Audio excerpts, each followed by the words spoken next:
really sad news. One of my favourite, well, he's a lot more left-wing than I am, YouTuber, Dan Arrows, or Three Arrows, or whatever he was calling himself. He's been, well, his channel's been taken down, which is a bit sad, really. I know he hasn't been making a lot of videos in the past year, so it might be that he wasn't banned, that he might just took his channel down, but I don't know. I know that Tim Pool was squawking about him, pretending, oh, I'm very left-wing and all that, and Tim Pool's not left-wing at all, he's right-wing. Yeah, so there was that. I'm on sort of a 6-day suspension from, 7-day suspension from Twitter with my thinking cat, mainly because I called Blair White a bimbo, which I didn't even know was a bad thing. You know, being British, bimbo doesn't mean really anything. It just means basically a stupid woman who dresses like, you know, with the tits out and all that. But it was probably a weird fan base. She's got very, very odd people follow Blair White now, because she's full on sort of, you know, I hate anything that's on the left wing. I hate LGBT people, so now she's attracting the most weird fanboys. It's quite a shame, really, because I was on a real roll the other day, putting out lots of surreal stuff. I put a joke about a catafate. It's actually a follow-on from a joke I did months ago about a group of cats plotting to do in their master. Because basically that's what I do now. I make sort of cat memes with the idea that cats are all plotting to take over the world. But, you know, this is the problem with Twitter bots. They can't tell when you're sort of being ironic or taking the piss. They assume, I suppose maybe, I don't know whether it was the bimbo or catafate, or saying that she's a cat racist because she blocked me. I think she blocked me months ago. I can't even remember what.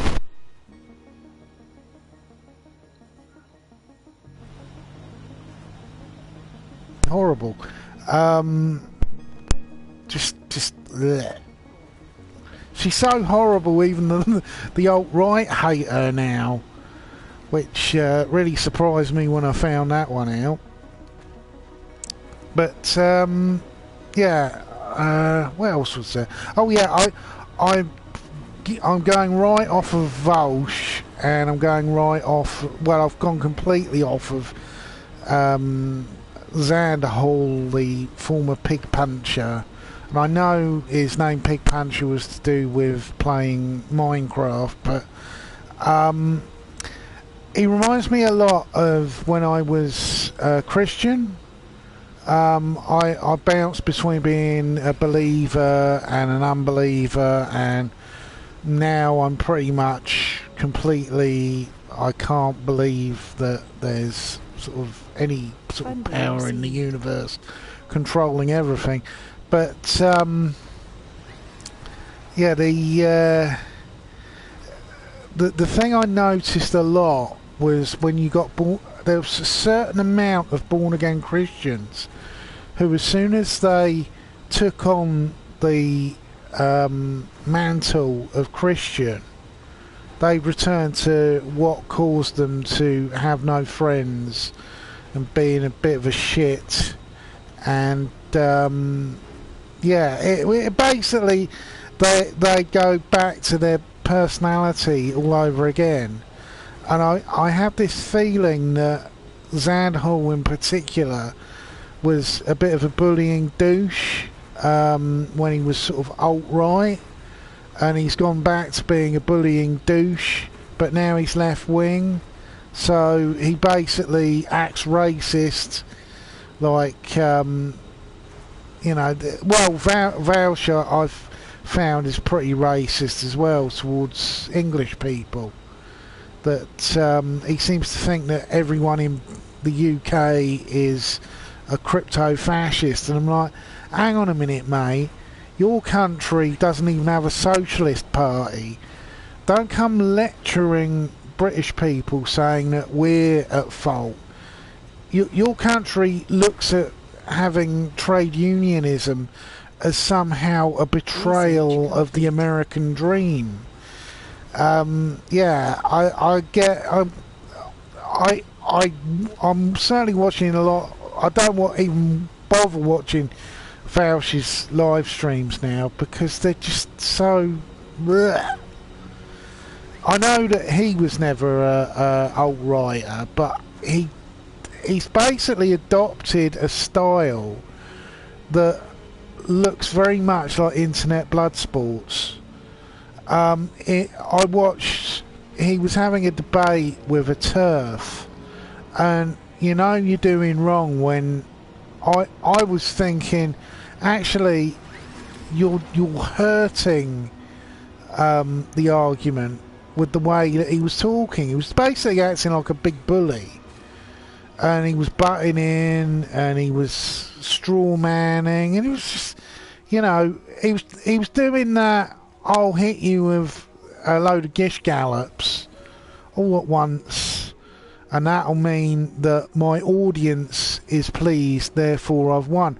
Which is basically the same MO of people like Tonkasaw and Sargon of Akkad, who I actually, well, I've joined Parler or whatever the hell it is.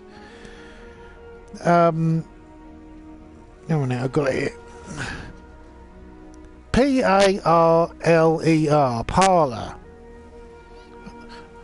But yeah, there's a lot of nuttiness on there, but I was really surprised there was a lot of libertarians, and I'm a social libertarian, so I actually can get on with these people. I've put in a lot of my silly cat memes already. Yeah, one of the reasons why I can understand why Parler is quite attractive to a percentage of the public. I hope it doesn't go ultra right wing like Gab did. I like libertarians talking to him. There's a fella called Stephen Michael something or other. One minute, I'll have to look it up on. Where is it? Yeah, he's on Twitter as Scuba My Steve. Stephen Michael Davis, who I quite like. He used to do a podcast with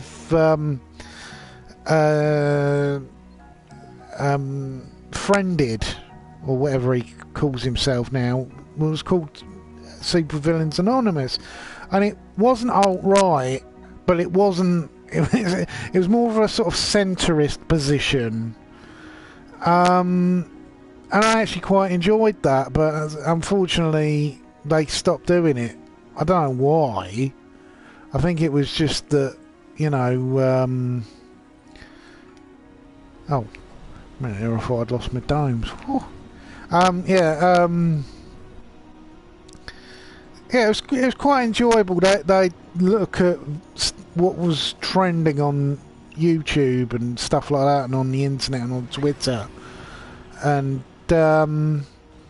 you know, it was nice to see someone actually branching between the two poles, because I think they stopped doing it in 2016 or something like that, but. You know, it wasn't really taking a side, which I actually really like. That's sort of the way that I feel. And it's really one of the reasons why I'm a libertarian as well, that I don't actually think that Marxism can work. I like the idea of a social safety net. I'm completely fine with that. I'd even go for that Andrew Yang idea of the government giving me so many £100 a month to pay for essentials like rent and things like that, and then having a job where I wouldn't have to work so many hours to make ends meet, things like that. You know, that sort of logical stuff I like. What I don't like is a load of Marxists telling me that I'm somehow a sexist or racist because I don't like Ghostbusters 2016. Or there's a lot of stupid. I was having a merry sort of back and forth with a comic writer. I can't remember her name. Gonna have to look it up again. Oh Christ, where is it? So this is what happens when you get past 40. You sort of short-term memory starts falling to pieces. Oh God, what was her name? Gail Simone. Yeah, Gail Simone. I was about Rey. You know that Rey's this super-powered Jedi who isn't actually the most super-powered. Her powers are actually quite weak compared to someone like, say, Starkiller from The Force Unleashed, or the Dark Jedi are much more powerful in Dark Forces 2 Jedi Knight. Yeah, and I there are quite a few people now who I've got a real sneaking suspicion on what's known as BreadTube, who are disingenuous and they're hiding something. I don't know what it is. It might be just paranoia, but every time I look at tweets by Jack Saint, or Lacking Saint as he calls himself on Twitter, he comes across as a woke skulled bully. He was going after Vito the other day, who I quite like, who's another middle ground libertarian kind of guy.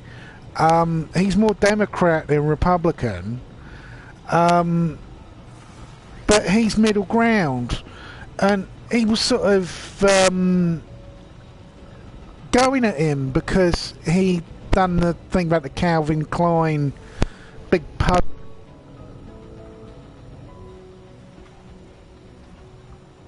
So they've got like a black trans person who is well, basically the same shape as me. He's got like a 36-inch waist,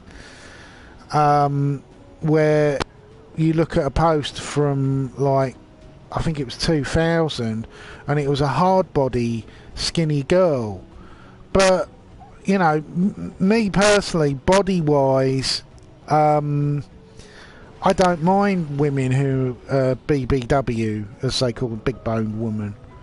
There's one that I'm actually following now. I follow her on quite a few things, called Your Puppy Girl Jenna, and she's a puppy girl. She's basically got it's a BDSM thing. I once dated a girl who liked dressing up as a cat, and she was a kitten girl, and it was like a kinky thing, and she liked being told off and things like that, you know. There was no spanking involved, but she actually, you know, I think it was because she had such a weird Catholic upbringing that, you know, just sort of sound like me telling her to sit on a chair would turn her on. But yeah, I've got to get back to the dating game. Even though now I'm over 40, it's probably going to be a bit more difficult, but you know. Well, suppose I was reading a really weird thing that supposedly now, if you're 40, you're your demographic now is 30, and 30-year-olds are 20, and 20-year-olds are like teenagers because they reckon it's to do with gaming and gaming fandom, that people want to hold on to their childhood a lot longer. But I've never felt grown up at all. I still feel like a 5-year-old in a certainly bigger body than I had when I was 5, but yeah. Also, a better understanding of sexuality than when I was 5. But yeah, it's, you know, I'm all for trend changes. I think the next thing that's going to be considered sexy will be COVID-free people. So I'm hoping to get my vaccine as ASAP, because that way I might be more attractive to the women, the whims, actually some blokes as well, and possibly some trans people. But I'd have to. The other problem is, because of the COVID shutting down everything, I can't go to the gym. So I haven't got massively fat because I've been eating a lot less, because I've had to eat food from places like Boots. So I've been eating a little bit healthier.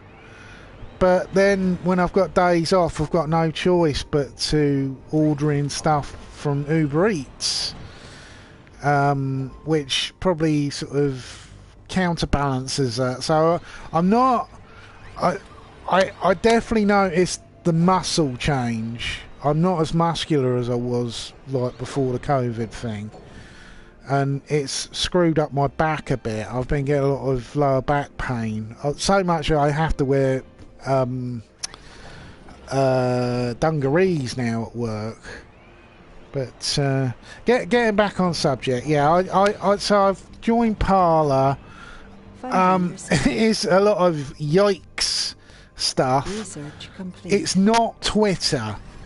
It feels more like Minds, but with a much better dashboard.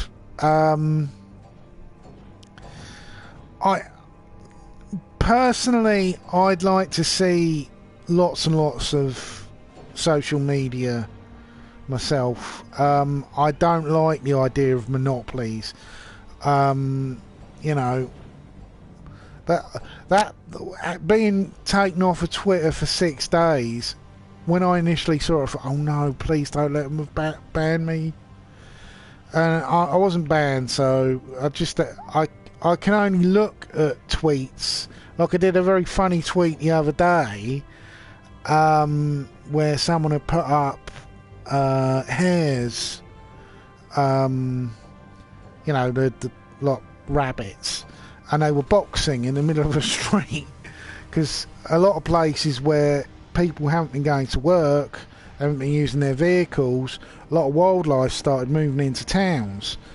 So these hares are boxing, and I put underneath it, I'd tell you about it, but first rule of Animal Fight Club is you don't talk about it.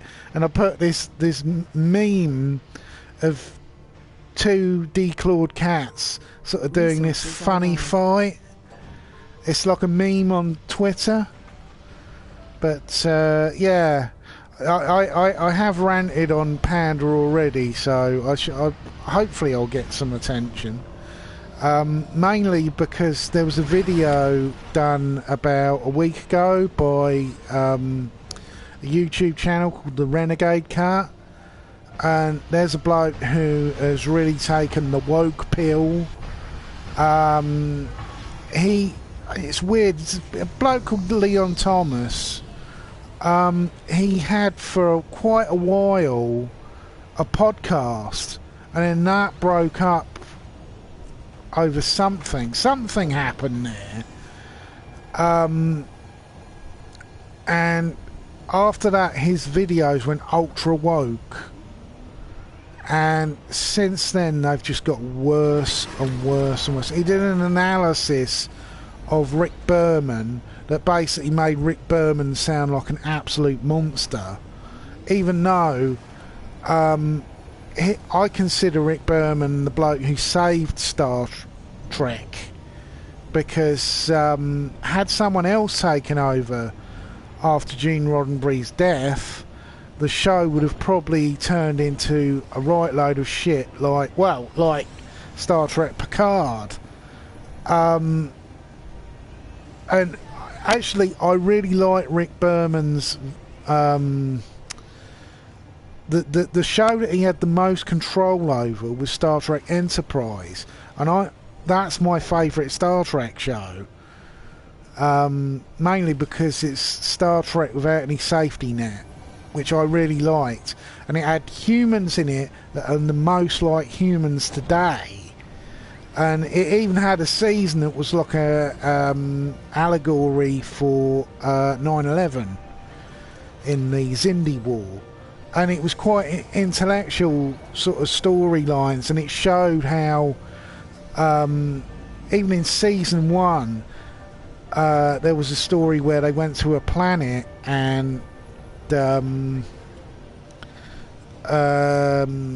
think Dr. Phlox had worked out that the people there were facing an evolutionary death, that the people who were in charge, there was like a subspecies who had developed intelligence, would one day bypass the main race, who basically were becoming genetically sterile, and they would die out and this other race would take over. And the big argument I've seen with people like Steve Shives is it was that genocide, but they completely bypassed the main argument. The main argument is that it was like one of the founding seeds of the idea of the Prime Directive. The Prime Directive being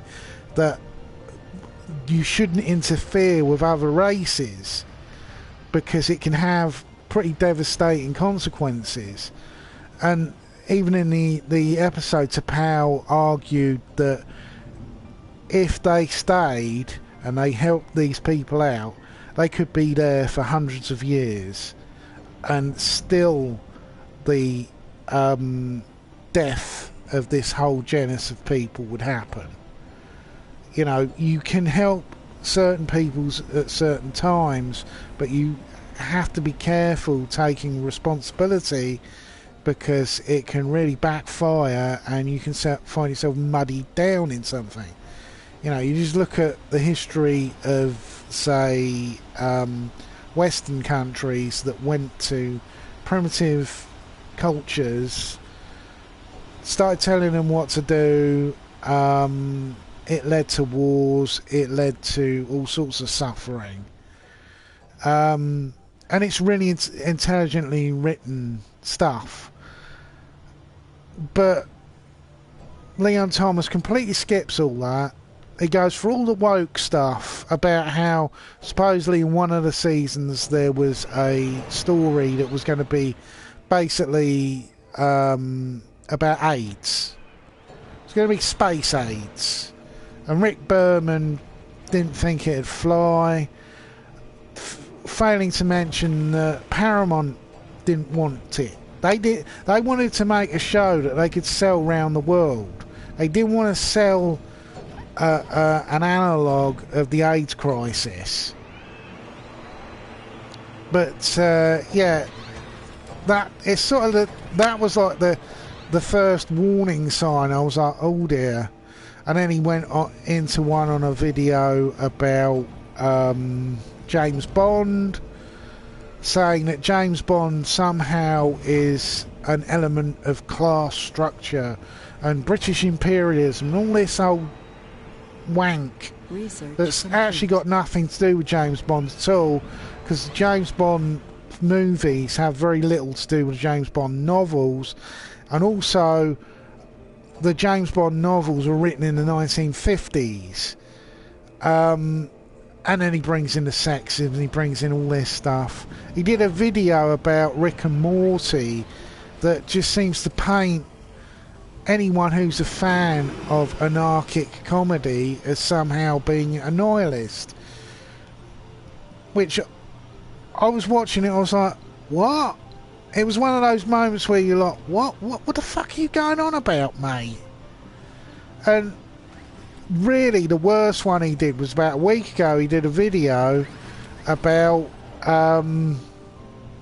Ghostbusters 2016.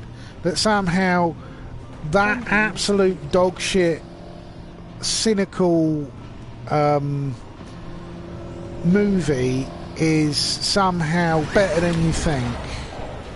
That the only reason why you might not like it is because it's not made for you. It's not actually made for Ghostbusters fans.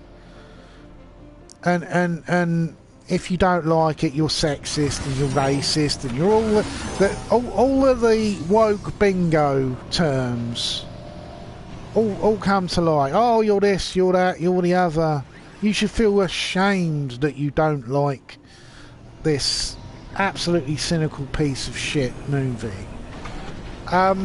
So much that I don't think it was me, because I think Mauler on Twitter has probably got me muted because you know, I'm a bit odd, and you know, I did post it at Mauler, and I think probably a load of other people did as well. And they dissected it and couldn't make head nor tail of what he was going on about. Really, Ghostbusters 2016, you don't really have to come up with a major argument to why it's so bad anymore. It's so bad that the studio don't even want to know. The studio could release a super duper cut.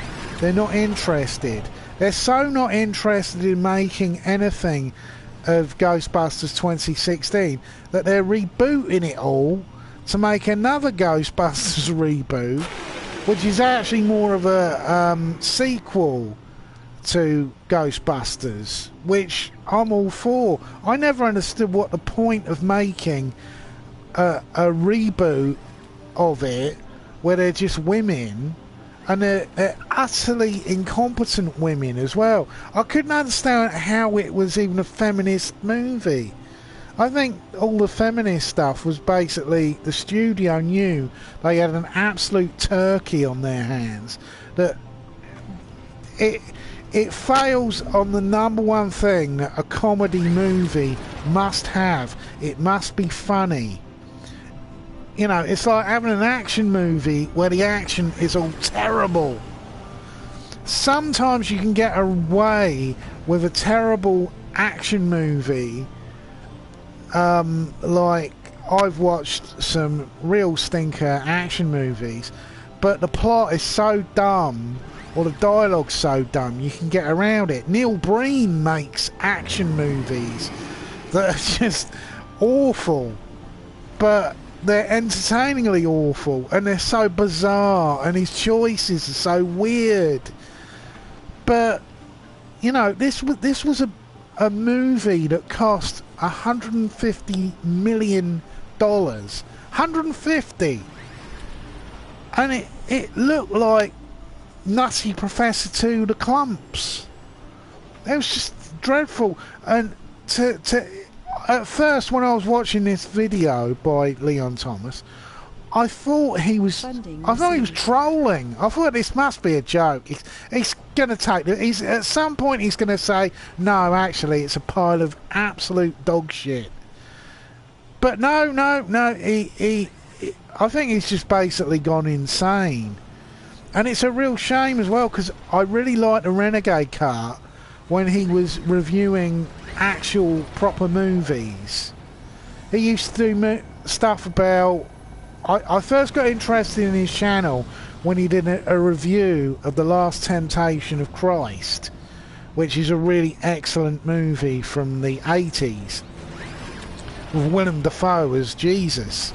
and I think it's based off of a play, but it has the idea of Jesus being tempted on the cross and then finally deciding that he has to die on the cross to save. I'm not a religious person. I don't believe. I actually find the idea of the crucifixion quite sick personally, because it's basically a human sacrifice. But I can understand a lot of what happens in the movie is really, really good. It's really interesting. I'm biblically literate. I've even read translations of the Hebrew Bible and things like Dead Sea Scrolls.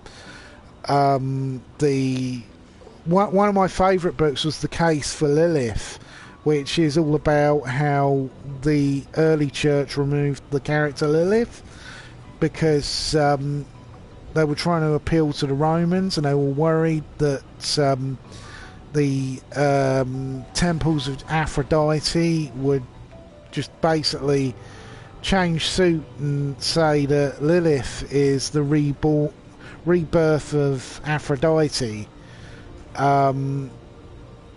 You know, the early church had a lot of problems with breakaway groups.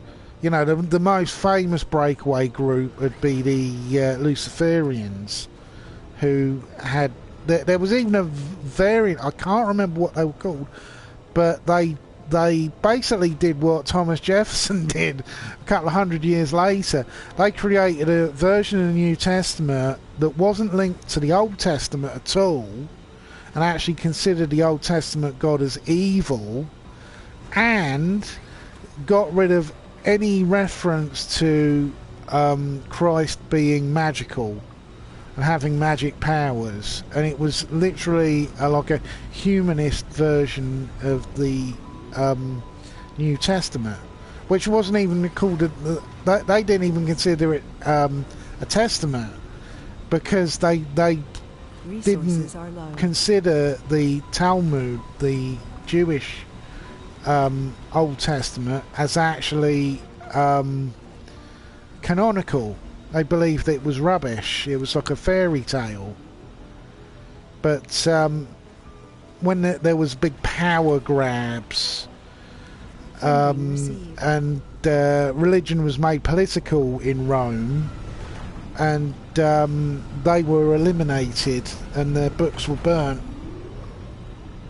So the survival of the Dead Sea Scrolls, those books were basically hidden in a great purge to get rid of... there was something like...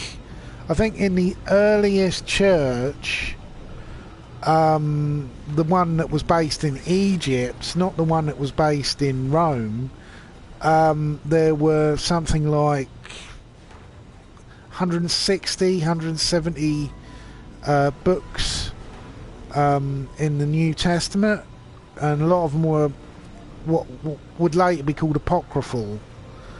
There was a book that had the stories of a young Jesus who was sort of a bit like Damien in The Omen, using his godlike powers to do things like turn mud into birds and things like that. You know, and to get back on subject, yeah, so Leon would do all of these amazing videos. He did a brilliant video, it was like an hour and 30 minutes long, all about the Left Behind books and why the Left Behind movies are just garbage, and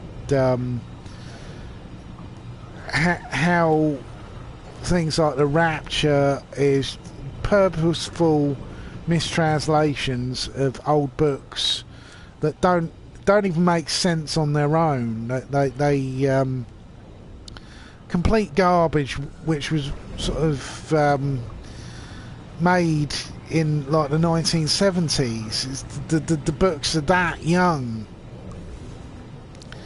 and you know, they take stuff from Revelations and create this whole silly storyline about the devil being sort of the devil, Antichrist, and the beast being separate beings who would inhabit the earth, and the war between the believers and the unbelievers and all this stuff, and it's rubbish, and a lot of it's politicised rubbish as well, especially in the American right wing. There's the American Christian right, who are basically bonkers people who they believe stuff like George Soros is the Antichrist, and that for a while it was Obama was the old Antichrist, which was quite funny. And yeah, they're just basically insane people. Where are we? Oh.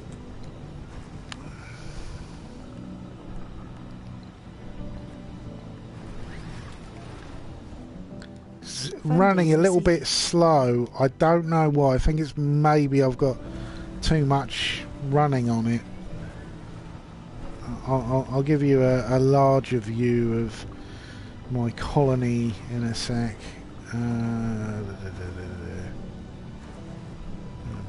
Yeah, so Leon, he made brilliant movie reviews about art house movies, and it was all about the philosophy of cinema, and all of it was really interesting. And then all of a sudden he's gone ultra woke, and he just makes garbage videos about how, you know, some of them aren't even political anymore. They're all about like Mike Pence and Trump, and I think he's got Trump derangement syndrome in lots of ways. He made a video about Gene Roddenberry that was really bizarre, sort of making Gene Roddenberry out to be this really ultra woke guy, and how he was sort of betrayed, you know, and it's bollocks. Gene Roddenberry, nice bloke. I personally am really attracted to his ideas about utopia, but this idea that he was some sort of ultra woke guy is just fucking bollocks. He was a womanizer who'd sexualised women in Star Trek. You know, when you look at the 1960 series, a lot of the outfits, he would get involved and say, oh no, it's got to be more revealing and things like that, and it was just like, ugh. You know, had he survived to now, which would be unlikely because of his propensity for recreational drugs, he's a big user of hallucinogens and all sorts of stuff like that, and weed and cocaine in the 70s. It was like a real sort of rock and roll lifestyle, which eventually caught up with him. It was part of the reason why he died in his 60s. But this idea that he'd be ultra woke, and I'm like, if he was alive today, the stuff that he was getting up to in the 60s, he would be being Me Too'd. There's no way that people would consider him ultra woke. And politically, he was liberal, but he certainly wasn't left wing. He actually made, in some of his stories, they were sexist, and he viewed the communists as being like sort of barbarians. That's what the Klingons are. That they were a barbaric race who would sort of they had an honour system, but it was a warrior's honour system. It certainly wasn't anything approaching like sensible politics. And they and also the Romulans as well being an allegory for Red China, you know, and sneaking across borders and things like that. But yeah, it was a really weird video, so much that one of the YouTubers I follow, the Anti-Tracker, he actually made a response video because he said this is really stupid stuff that he's saying here, and it doesn't really fit the facts at all. It's very much like I've seen a lot of stupid people sort of try to make out that Star Trek Picard and Discovery are somehow better than the original Star Trek because they're dealing with class issues. But that isn't dealing with class issues. That's rewriting the original text of Star Trek and sort of create a massive anachronism. You know, even if you watch something like, say, Star Trek First Contact, which I actually consider as the main reason why we've had shit Star Trek ever since, especially in the movies,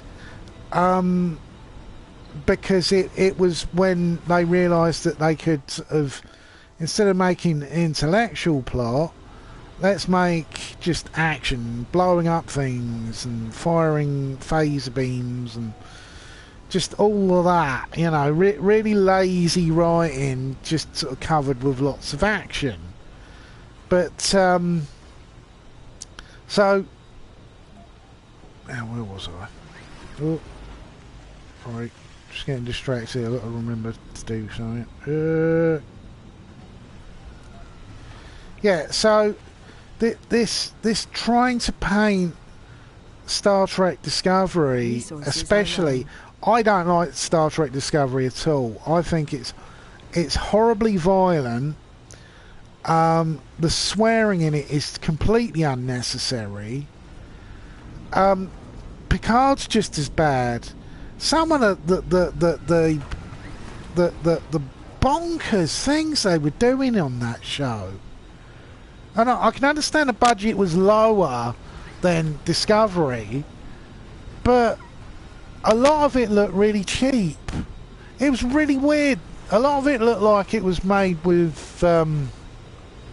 CGI and stuff like that.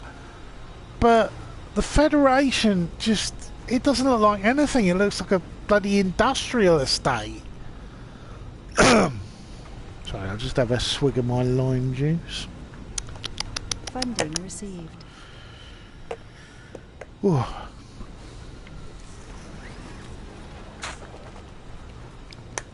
Now, I'm having an extended leave at the moment, so I haven't been talking, so my throat isn't used to me ranting and raving. So yeah, Leon, I wish someone could literally just dive on him and say, can you just stop? Can you just go back to making your good videos? Because they were really good, which is the most annoying thing. It's literally like watching John Carpenter movies that are really, really good, and then he goes and makes something like Ghosts of Mars or Vampires. And you're like, oh God, can't we go back to In the Mouth of Madness? Or Christine? Or The Thing? Because, oh God, Vampires. I tried to watch that recently.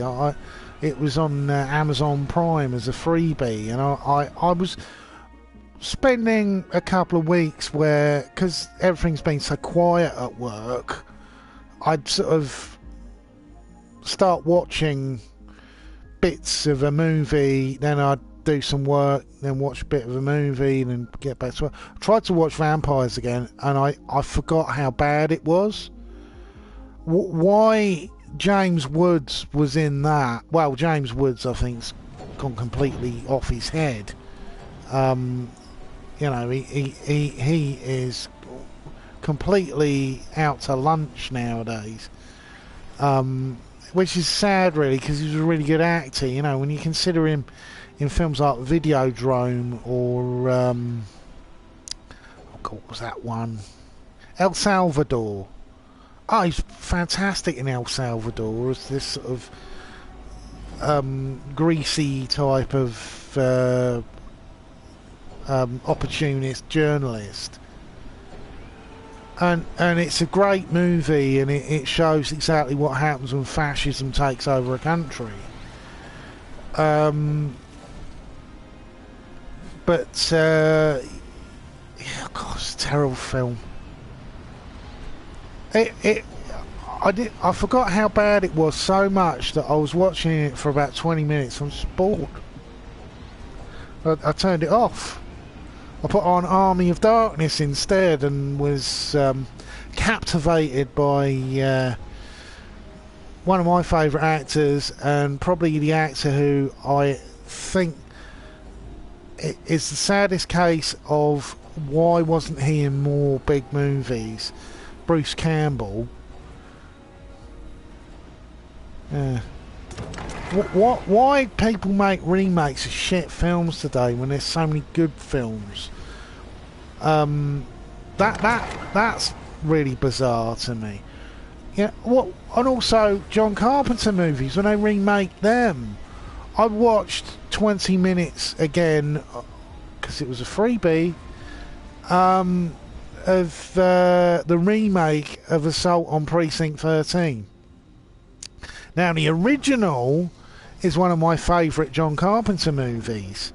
It's not my favourite John Carpenter movie is The Fog, because that is really scary. Oh.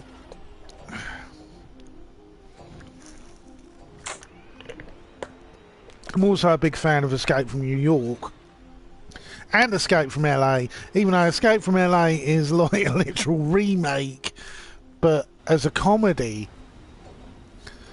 And Bruce Campbell was in that as well, as a plastic surgeon who's insane. But God dear. Yeah, why not remake the shit John Carpenter films? Make good versions of that. Like remake Vampires or Ghosts of Mars. Ghosts of Mars. It's so bad. It's quite funny as well, because recently people started mentioning it on Twitter, because one of the stars of the movie was the rapper Ice Cube, who he's gone full oh God, what are they called? I don't think they're a Nation of Islam. I think they're the other lot. Nation of Islam is pretty hilarious, but there's this sort of other weird group. I think they're black. Oh God, what they call it? The people meme it. They the Kangs. Oh.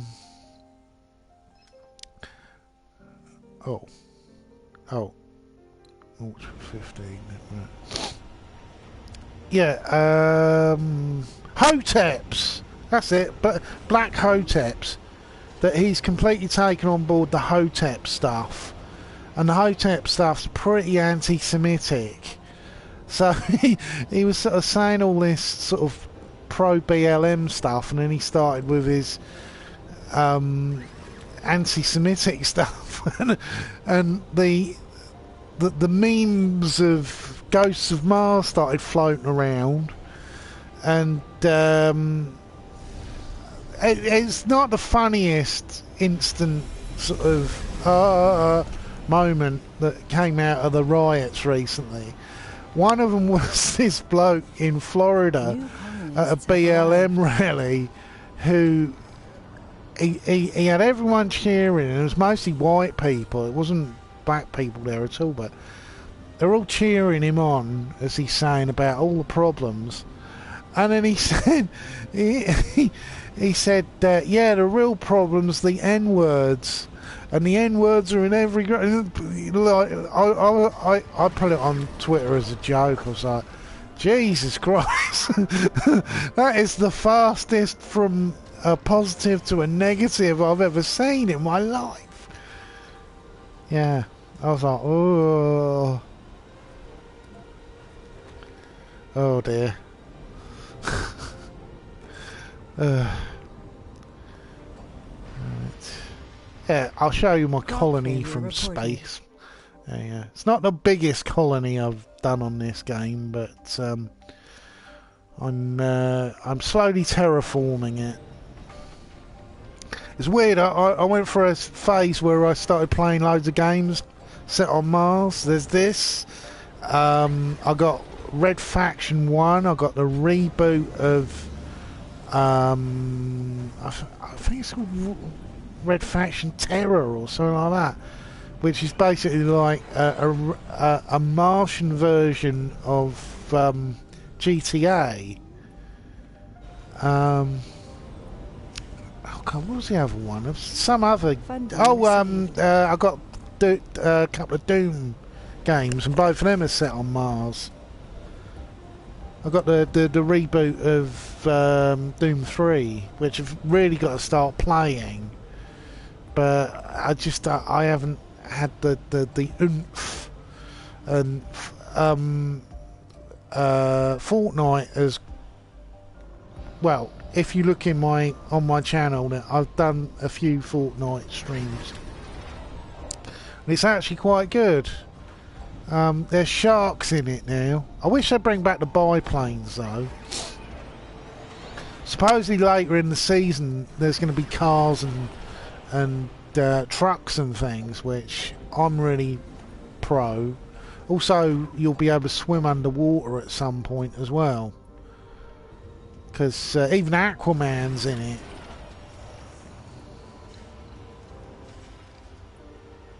I don't know whether that's a tie-in to something, because sometimes they do stuff like they had that rap video, which I'm not a fan of rap at all. I find rap music just bleh.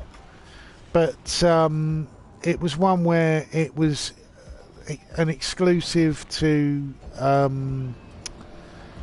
Fortnite, and it was actually really good. It was actually better than all that stuff for the bloody Star Wars movie, the last one, the piece of shit. That's amazing when people try and defend that pile of shit. Really, I think all of the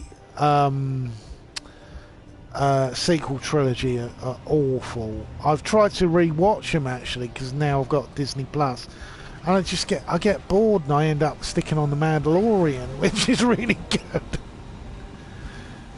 Yeah, that last episode of the Mandalorian, Jesus Christ. Actually, I'd say I'd put it as a two-parter, and I actually felt really upset when Nick Nolte's Ugnug was killed, and I was like, oh, I liked him.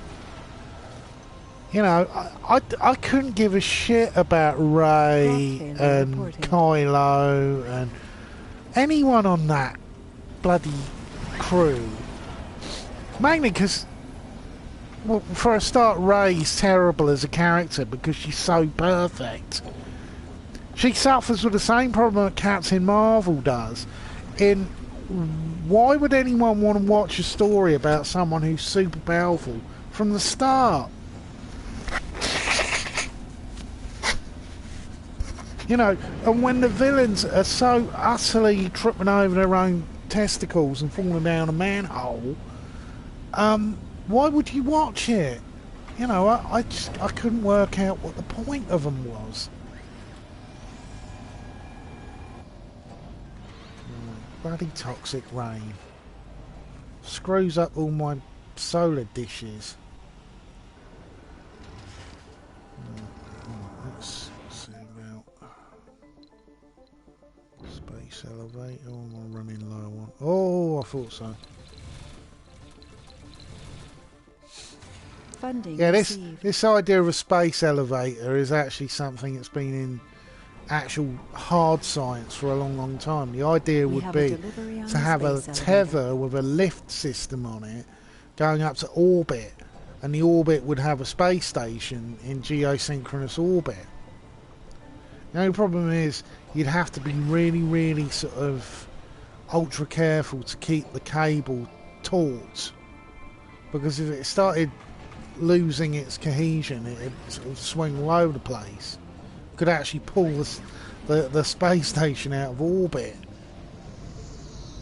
But the idea is sound. It's a cheaper alternative to using rockets all the time. It's what I love about this game. This game's very science reality. Let's see about planetary view. Need to seed the atmosphere a little bit more, I think. Let's see what I've got. Oh, there's that one. Yeah, get some more greenhouse gases going.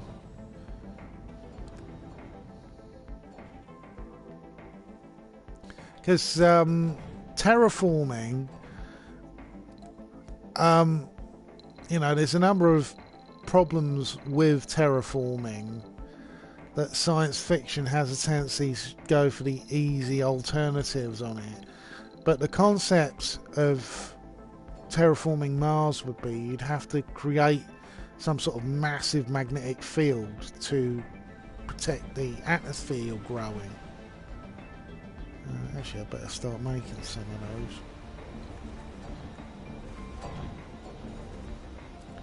Magnetic field generator. I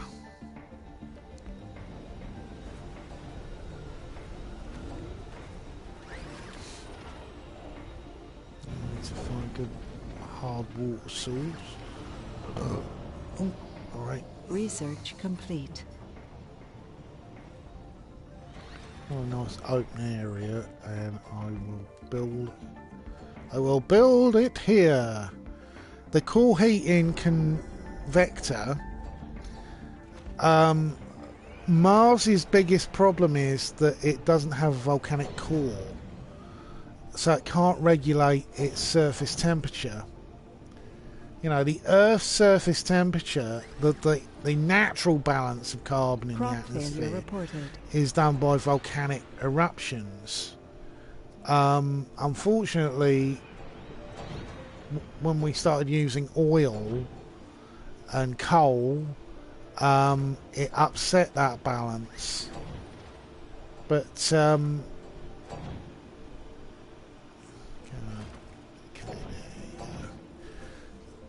if you were dealing with terraforming Mars, you'd have to come up with a way of creating a volcanic core again.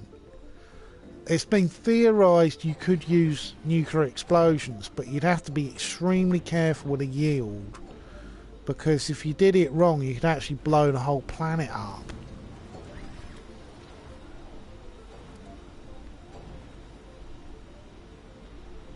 You know, it's one of the problems with mining the moon. Lots of people who don't really understand science don't understand that the moon, it has solidity to it, but one of the theories is that the moon's molecular structure and its weight, because it doesn't have a volcanic core, it could be like a Swiss cheese full of holes. And if you create a chain reaction of those holes through mining, the moon could literally start falling to pieces, and then you'd have great big clouds of moon dust and rock, which is highly radioactive, because the moon's got no atmosphere. It's constantly being hit by gamma radiation from the sun. That could come down on the Earth. This is one of the reasons why when I first heard that Elon Musk was talking about digging up gold on the moon, I thought, oh no. I was like, you better be damn sure you know what you're doing there, mate. See, the big joke about Elon Musk as well is he's not a scientist. People seem to think he's like Tony Stark. I'm like, he's not an engineer himself. He's just a rich bloke who hires engineers. It's really what's funny about this whole anti-Bill Gates thing that's been going on. I'm like, Bill Gates, yeah, he's a bit of a dodgy dude, but he's creating vaccines and trying to get rid of malaria. Elon Musk wants to send people on a one-way journey to Mars, and he wants to start digging holes in the moon and asteroids in the belt, which doesn't really sound like a good idea to me. You know, private enterprise has a tendency to cut corners. You know, this is... I work on the railway, and years ago when I first started, there was a group privately run called Rail Track, and it was later replaced by a government run system called Network Rail, mainly because it was a private firm. They started cutting corners and were ignoring safety advice, and it led to a massive train crash called Potter's Bar, which killed like 140 people. And it was a rail derailment of a high-speed diesel train, and literally the engine exploded, and it was a fireball, and that's what killed most of the people, was a massive fireball. So the idea of someone in private enterprise who has shareholders, and the shareholders don't want to spend the money, they just want to make the money. The idea of those people being in charge of mining the moon, I think is a really bad idea. You know, governments, yes, you can have a government running Funding things, received. as long as it's made clear that the budget for this thing has to be kept 100% perfect. But private equity, definitely not. You know, you just have to look at the history of the oil industry and great oil disasters like that disaster. It's not just an accident. I actually consider it one of the worst disasters ever in Florida, off the Florida coast. I can't even remember what it was called. It was an oil pipeline that exploded, and it exploded because it wasn't being manned properly, and they were understaffing it, and they were trimming safety protocols, and it led to a disaster which put billions of gallons of crude oil into the waters off of Florida, killing loads and loads of wildlife. And it was so toxic it was even affecting wildlife off the coastline of Texas. You know, that sort of thing is why I think that they should nationalise things like oil. I think the way to reduce carbon footprints would be nationalisation of all energy, and ways to make alternative. But in the UK, what I saw last week just made me realise we are absolutely fucked. I think that human beings will probably be dead by the year 22,000. Because Boris Johnson, our ridiculous leader, probably one of the most ridiculous people to hold office ever. I think Trump is more realistic than Boris Johnson. Instead of having a trade partner being Europe and the EU, he wants the UK to have trade partners in Japan, China and Australia, which is the other side of the world. And to get those items to the UK will involve sticking them all on ships and having those ships burning oil as fuel to get to the UK, which will create an absolutely massive carbon footprint. And all the drivers in the UK could switch to electric and it won't even touch the carbon footprint that Boris Johnson is intending to put on the UK. And it's totally ridiculous.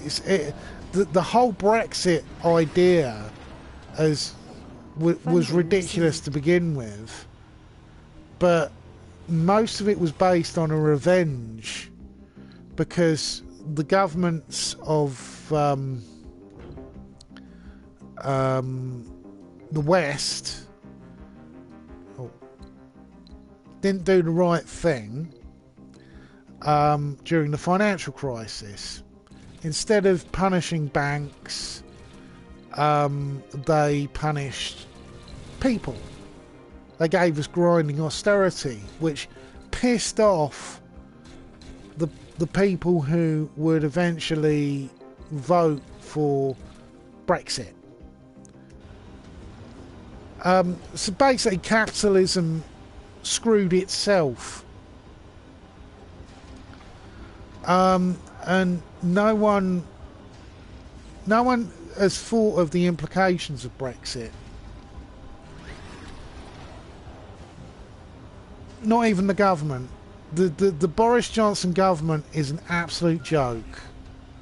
All they do is kick the can down the road. They're not focused on anything based on reality.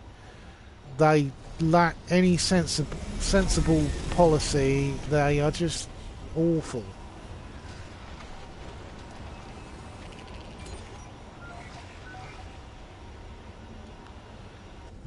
Let's get that over there. Oh.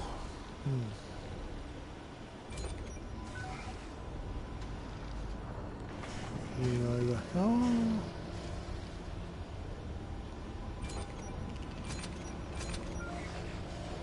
And the major problem with Boris Johnson, as well as him being an absolute coward who can't control his own party. Crop failure reported. No, get off. He's just totally. He's the worst politician of explaining his reasons to do anything. So he just comes across as an idiot all the time.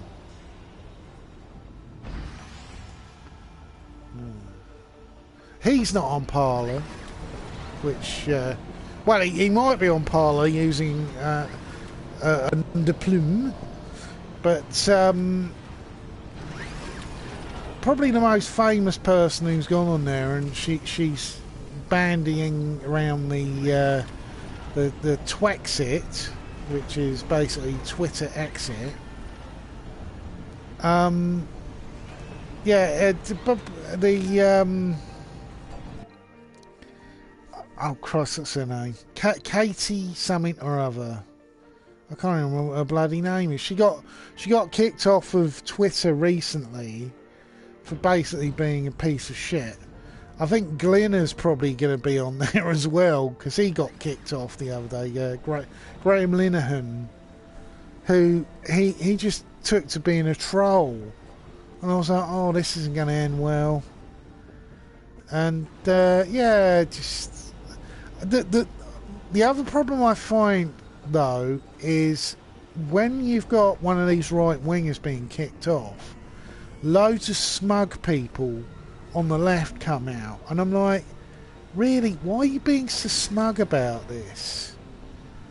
You know, now they're underground, you won't know what they're doing or what they're saying. It's part of the reason why I think that the council culture thing is really stupid. Also, council culture doesn't really work for me when it's stuff from years ago, but somehow it's bad now. And I'm like, you're judging something from the past on the zeitgeist of today. You know, a lot of it's cringy as well. Like, there was that whole thing about that, I can't remember what his bloody name is.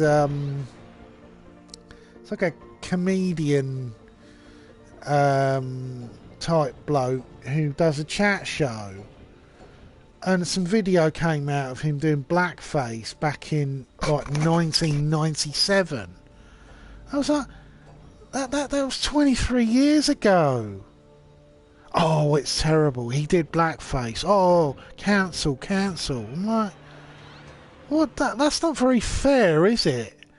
He basically did something that's bad now, but wasn't bad back in sort of 1997. I'm just, it's like, okay. I'm like, where would you end that? You know, they're going after that. Is it Ryan Johnson or Roland Johnson or something like that? His name is. He's a YouTuber, and there's been yet again accusations of all sorts of stuff. That he's paedophile and he's this, he's that, he's the other. I'm like, yeah, he's one of the OP YouTubers.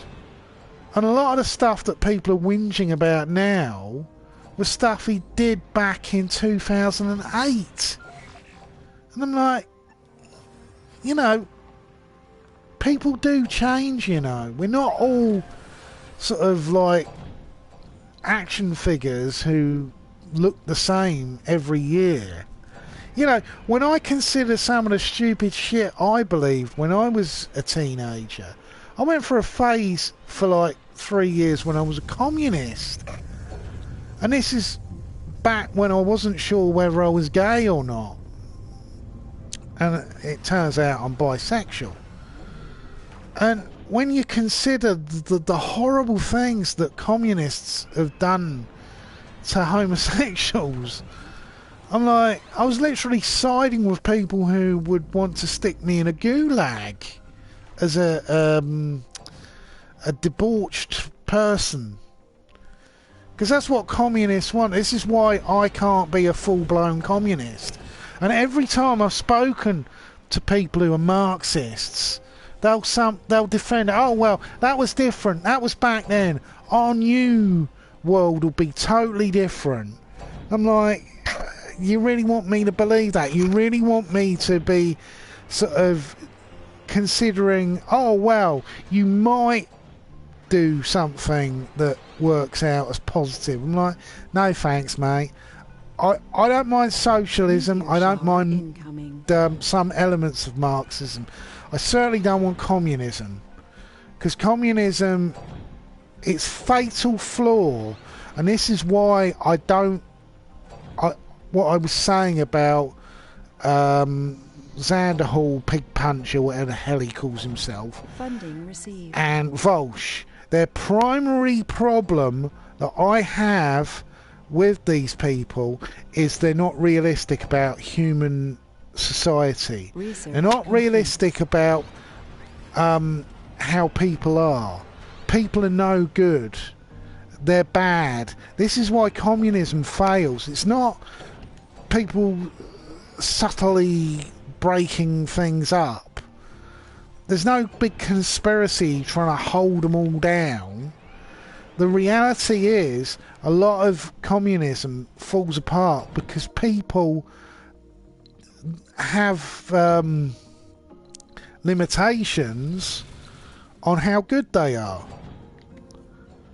You know, when you look at just Soviet Russia in the 80s, the black market system that was around, and one of my favourite documentary makers, Adam Curtis, covered this beautifully. Russia became a state of hypernormalisation where no one actually believed in the Soviet system anymore. Everyone was on the take. There were gangs who would literally go into factories with products, steal them and sell them on the black market, because sometimes, because the Soviet system was so corrupt and so broken, politicians would hold items, resources are low, funding received, out of the hands of the public to make themselves look good. And this was happening all over Russia. And it was completely corrupt and broken system that probably wouldn't have lasted anyway. It was completely broken from the inside out over quite a long period of time. It took for it to finally fall to pieces. But the reality is, eventually all these systems fall to pieces because people aren't good. And you can't force people to be good. You can send people to re-education centres and all the other things that communists have done in every place where communism sparked up. There was even a period under Nikita Khrushchev where even to question the communist system, this wonderful communist system, they would put you in an asylum for the mentally ill. And that's the fundamental flaw of communism. And that's why I think we should be looking to utopianism, certainly hedonistic utopianism, as an alternative to capitalism. You know, communism failed dramatically in Russia. It wasn't just broken, it was irreparable. That's why they had a failed coup in 1989, because even the people in charge in the military realised there was no way that they could keep the wheels running, that everything was completely broken.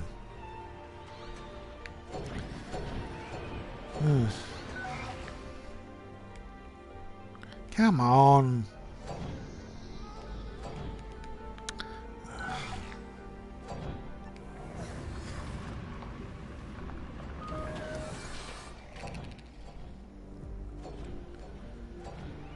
Must be low on materials again. Ah.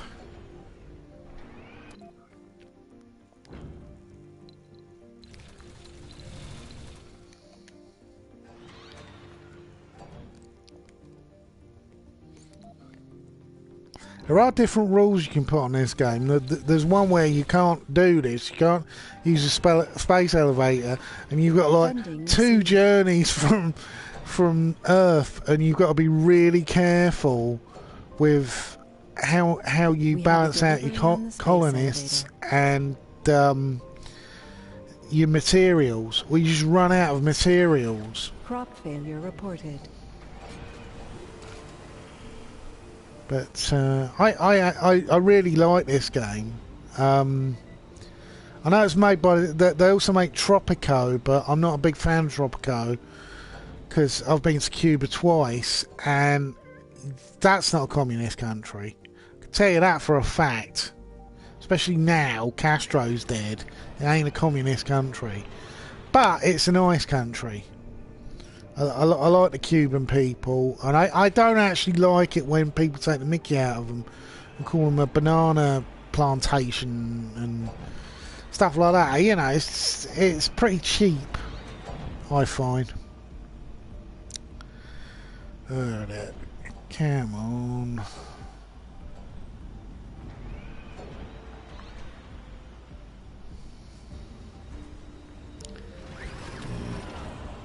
I'll give it another 20 minutes and then I'll finish my rant. Yes. Have a look on. I can't comment on Twitter, but I can see people posting stuff and I'm like, oh, I want to talk. Trump has completely lost his mind. Resources are The stuff he came out with the other day, you know how if you go on Twitter, he's put out loads of tweets about how he's going to lock up people for vandalism of statues. To get that put into law, he's going to have to go through the he's going to have to get a change in the law put through. He can't just do it. But oh god, he's such an idiot.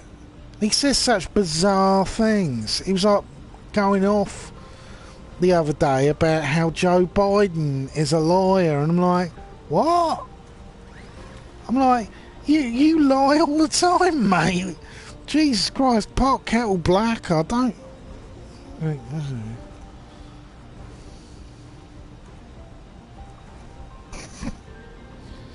In Joe Biden's America, your job is illegal. You are locked in your home. Borders don't exist.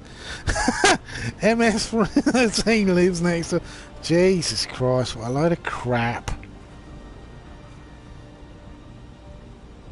That's funny. MS-13.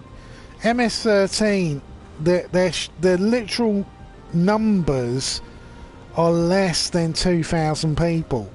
But the way that bloody Trump and the MAGA idiots talk, you'd think it was another country. Lunacy. Absolute lunacy. Oh, J.K. Rowling's is supposedly on Parler. I'll just type in some funny stuff on. Let's have a look on research. Oh, actually got a reply from someone.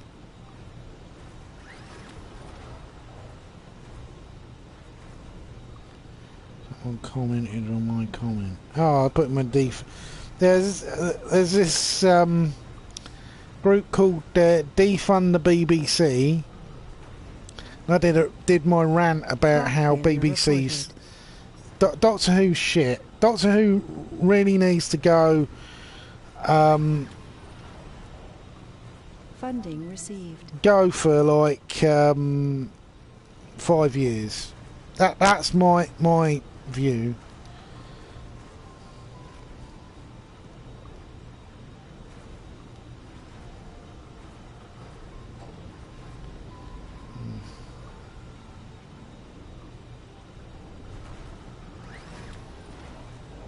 Who?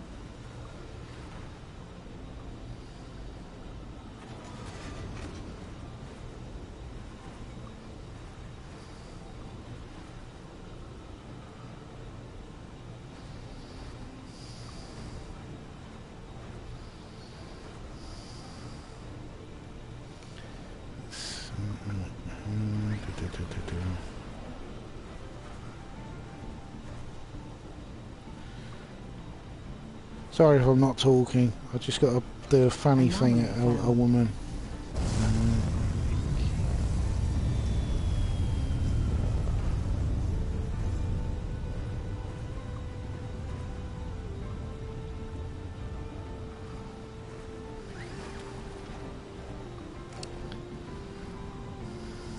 Choose your next adventure with new.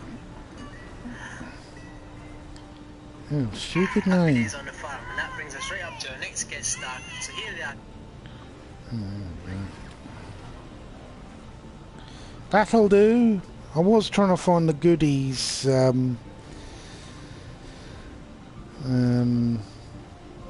the goodies years ago did this joke about a martial art from up north called Eki Thump, where you basically hit people with a black pudding.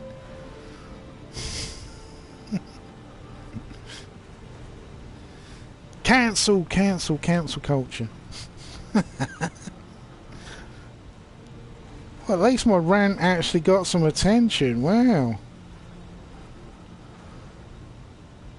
I got the Ohio Libertarians following me.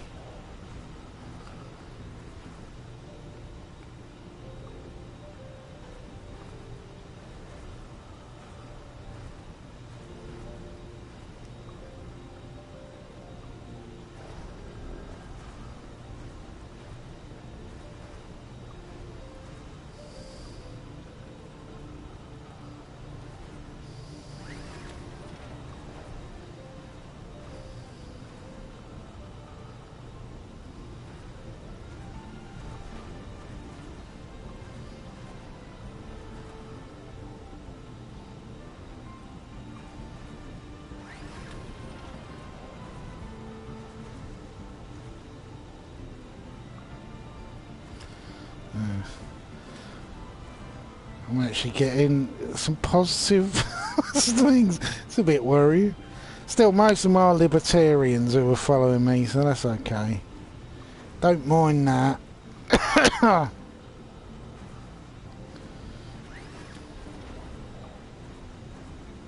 Oh god, cul-de-sac commandos. Okay.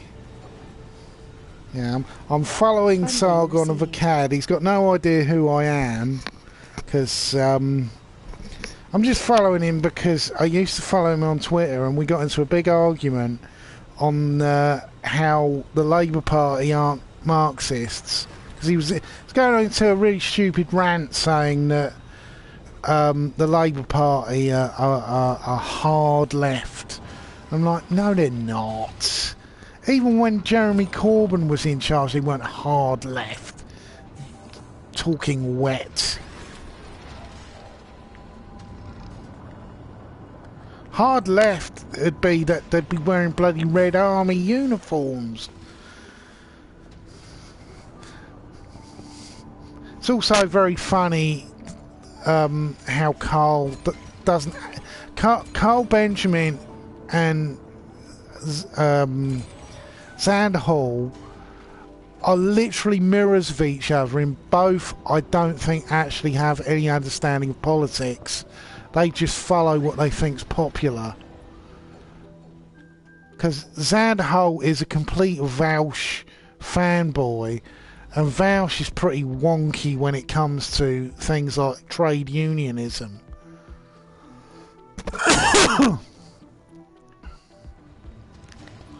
He's also got some pretty ideas when it comes to sort of cancel culture and he said some really stupid shit about a week ago. Oh God, what was it? I think he was talking about J.K. Rowling's, but the stuff he was saying, it came across as someone who hadn't done any research. I don't like the whole what they call turf thing. Some turfs, when they were like sort of before they sort of opened their gob, like oh God, what's her name? Germaine Greer. Germaine Greer. She used to say some quite intelligent stuff. I used to read some of her columns in the Guardian and stuff like that. And she came across pretty sort of intellectual, but you know, ever since the trans thing, it's not their argument. Their argument, I can understand a little bit, that they don't like all these people coming along who identify as women but look like men, or aren't even trans themselves, but are speaking for the trans people and judging people. It's a whole puritanical shit. That, you know, they're being offended for someone else, which I always find Media bullshit. incoming. That whole thing, Vouch does that so much, and it's so cringy. I've seen Jack Saint, who was talking about earlier, also does it. Being offended.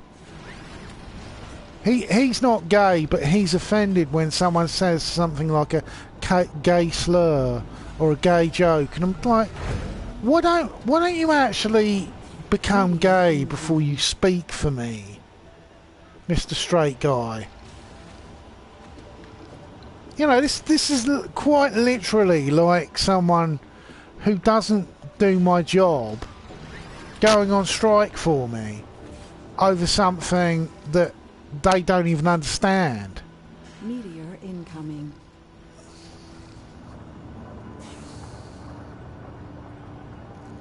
But yeah, I think that's I actually mentioned that recently about, I think the internet has made people very cruel, that they've got such a boner for hurting others who they consider bullies, that they become what they're fighting. You know, I haven't seen Vouch become a white nationalist, but he talks in the same aggressive tones as people who did internet blood sports. There's a massive similarity, especially in the way that the bread tubers tried to screw over Destiny, which was almost identical to the way that internet blood sports tried to screw over Destiny, including Vouch. You know, I'm very, very sceptical, and also a lot of the stuff he says is so needlessly argumentative. You know, it does make me think that really what Vouch needs is a real job.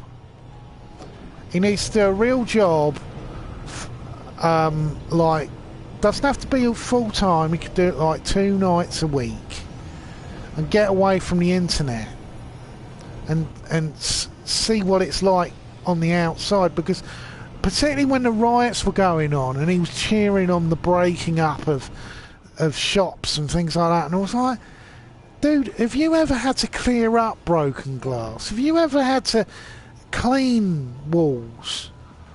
I'm an odd jobs man on the railway. I've had to clean up people's shit before, rubbed down on wall.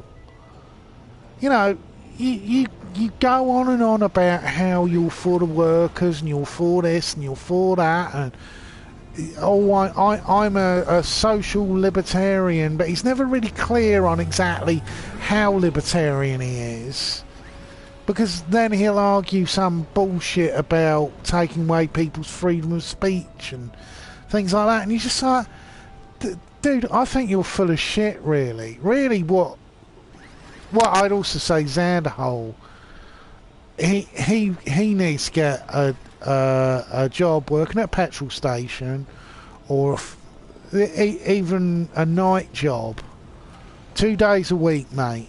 That's what you need. Funding You received. need to get a job where you're dealing with the public, you're dealing with management. You then will learn to bite your tongue a little bit, maybe leave your ego at home, which is something all working people have to do. I work on the railway and I've got one of the most powerful unions in the country, but I'm still not stupid enough to go swinging my dick around and talking to people like they're a piece of shit just because they're wearing something like a Union Jack t-shirt or something like that, or All Lives Matter t-shirt. You know, I'm like, yeah, if you actually had that education that comes from having to do a job and working with the public and actually thinking what you're saying, I don't think he'd come across as such a wanker.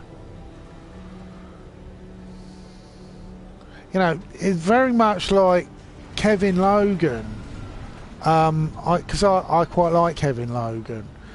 Christy can be a little bit... she's an acquired taste. Sometimes she's really good on subjects, but then sometimes she's really... and it's like sort of that little bit of puke in your mouth type situation. But Kevin, the reason why he's not talking in the same I've got a huge cock because I'm part of the bread tube community, I'm indestructible, I think it's partly because he actually has a job outside YouTube. There we go. Hopefully that'll get the temperature bonks up. I'm going to get the temperature to about 50 and I'm going to end my little mini rant stream.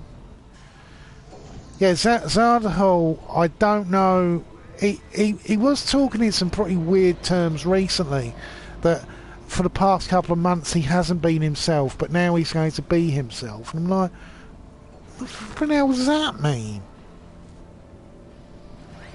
I know he's constantly getting banned from Twitter,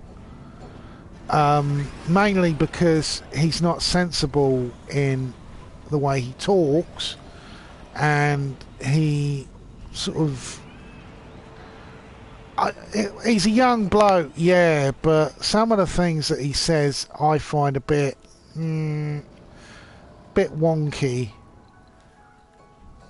So it sounds a lot like a person who isn't really what he's pretending to be.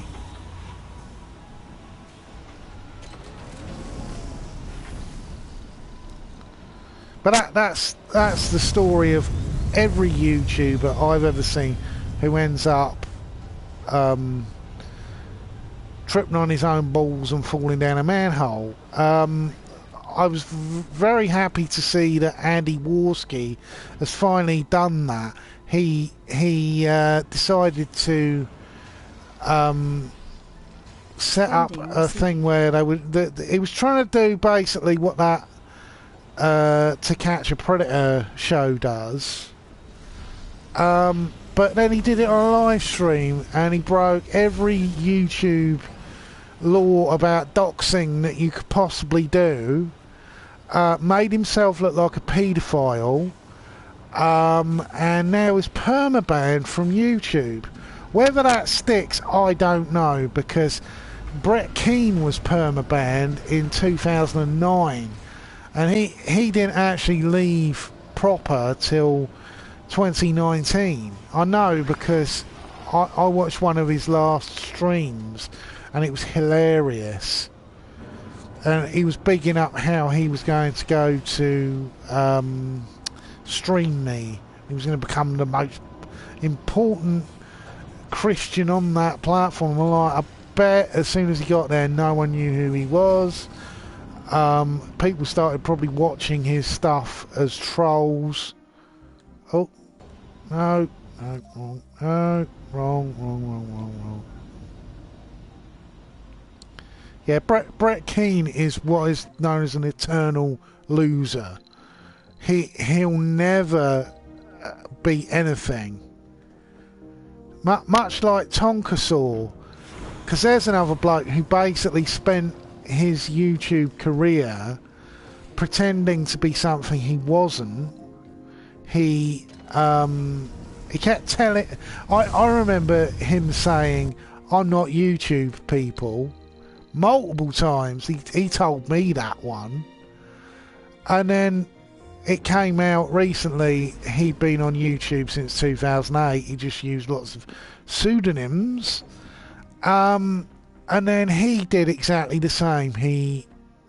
All of his lies and his exaggerations and all of his tough talk ended up wrecking him. And yeah, Yeah, it was sad but funny when it happened. That, you know,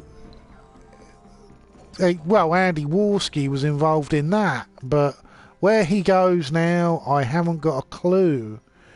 Because where can you go now beyond YouTube?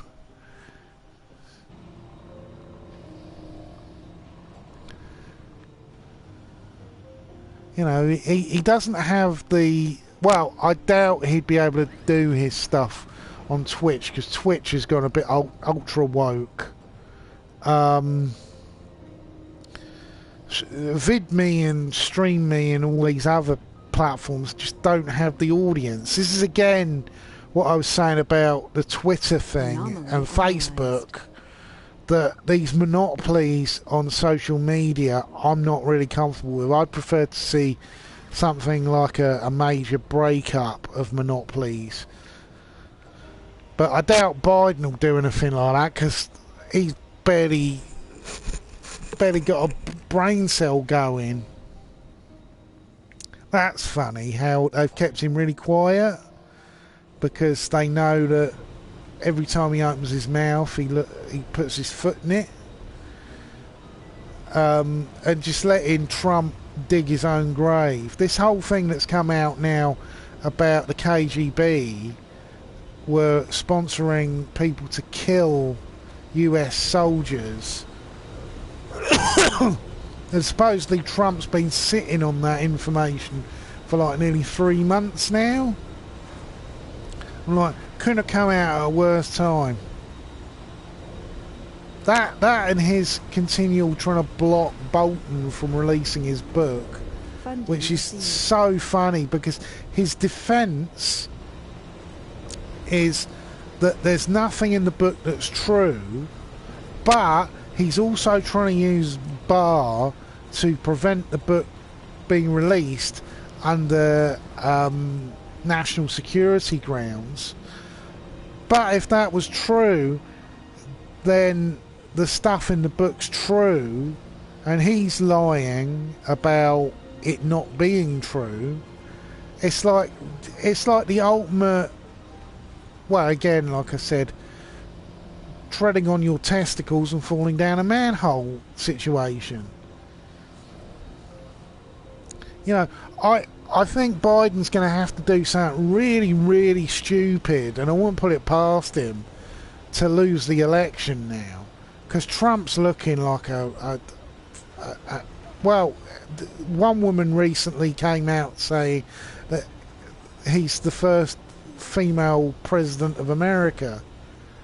You know, he's basically coming across as a Fruit Loop. It was really funny that I watched about 20 minutes of that speech he was doing at that event that only 6,000 people turned up to, because well, they didn't want to catch COVID. And I watched 20 minutes of it, and it's like a stream of consciousness. I honestly think that they probably gave Trump drugs like cocaine or something to keep him going.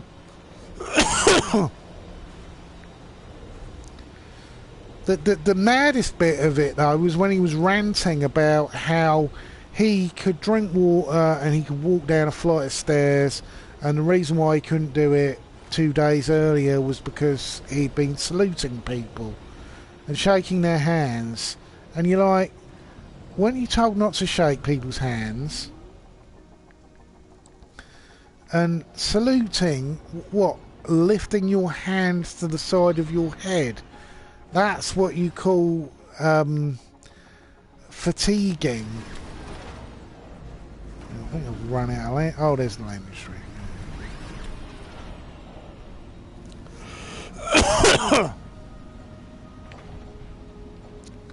Yeah, I've got a bit of a sore throat today. I haven't got bloody COVID.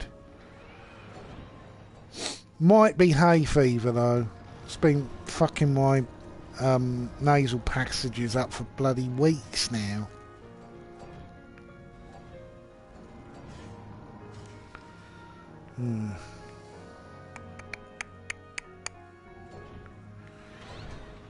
Boris Johnson's trying to send everyone back to work as well, which it's not coming from any scientists. It's coming from his press assistant Cummings. Every scientist saying, "What the hell are you doing? We're trying to prevent a second COVID bump." And well, like I said, Boris Johnson is an idiot. Funding received. Total idiot. You know, his biggest mistake recently, though, was when Cummings broke quarantine and came up with some of the weirdest excuses going, like he had to go to a castle to check his eyesight. That one, when I heard that, I thought he must be taking the piss. But no, he was being supposedly genuine, which is a bit hard to believe from a bloke who basically is a spin doctor.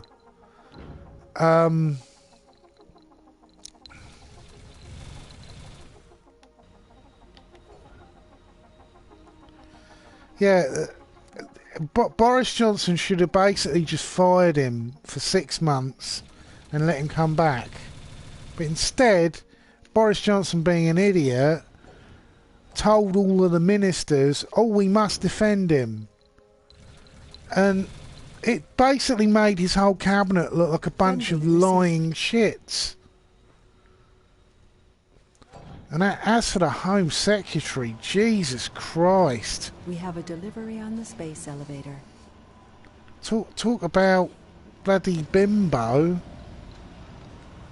She was doing an interview on one of these Sunday programs the other day, and she just came across as an idiot. She was using big words, but they weren't like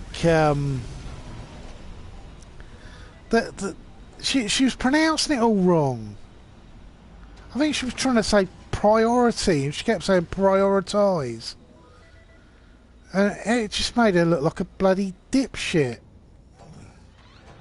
Also, some of her increasingly bizarre claims, like she wants to lock people up for 10 years for vandalising a statue. And I'm like, oh, that sounds sensible. You know. Resources are low. Oh no! A statue of Winston Churchill. Someone wrote something on it. Lock 'em up for 10 years. Still, every Home Secretary for years seems to have been. They start off as like a normal person. As soon as they get in the door, they start talking in terms of bring back the cat. You know, let's whip them. Let's do this to them. And we're just like, oh, Jesus Christ.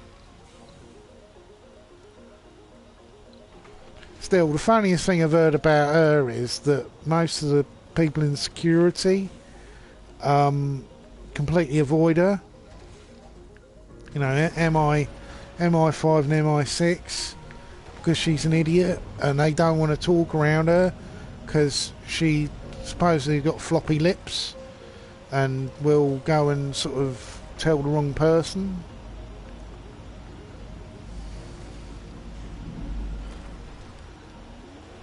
I was trying to explain. I bet he's probably ignored it.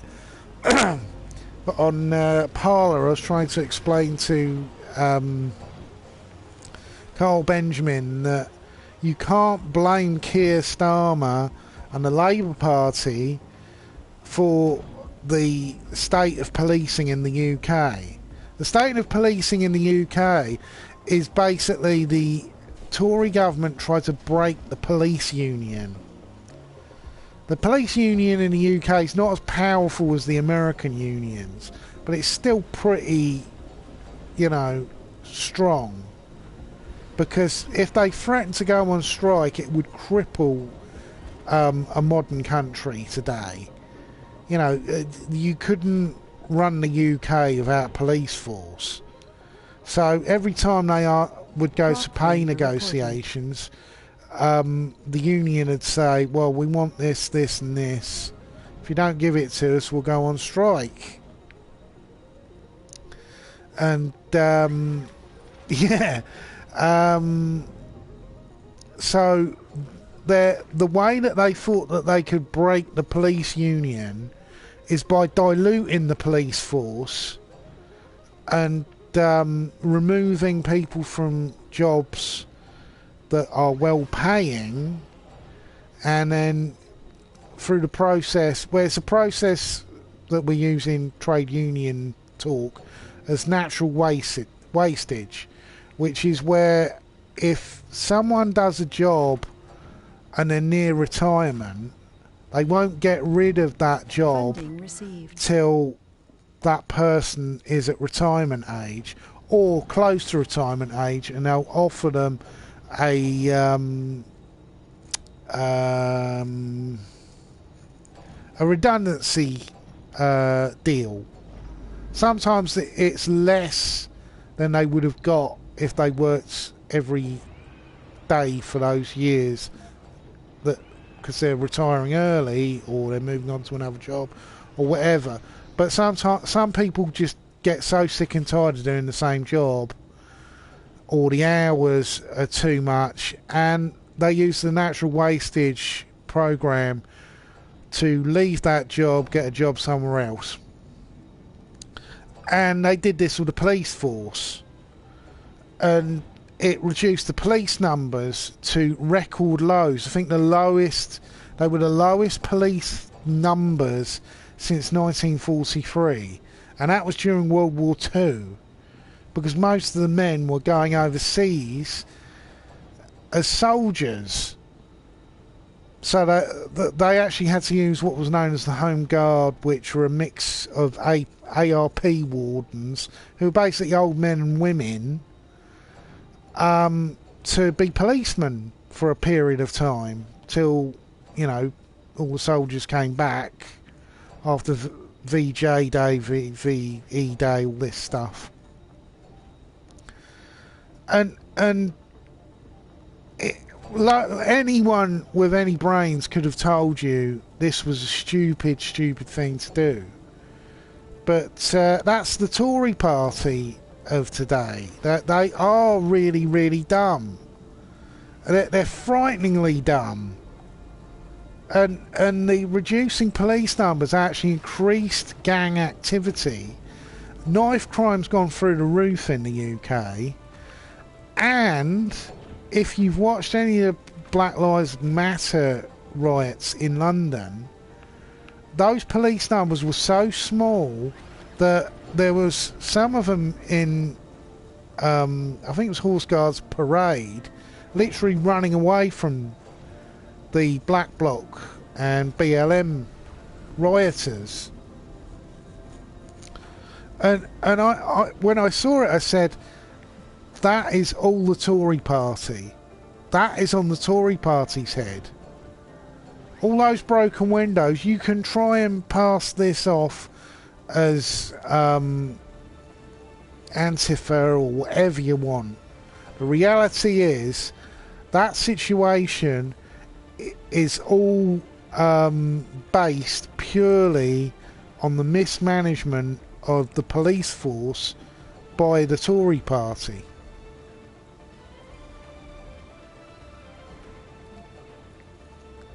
And it's going to get a lot worse, especially when the proper Brexit happens, because Boris Johnson's undecided on an extension when he really needs to do an extension, but he won't because he's terrified of losing support. I don't know how he even thinks that he could win an election now. Funding received. Especially when Keir Starmer is owning him every time they have Prime Minister's Question Time. Keir Starmer looks like an adult talking to a child. And I'm not even a big Keir Starmer fan. I find him a little bit patronising. But Boris Johnson's just awful.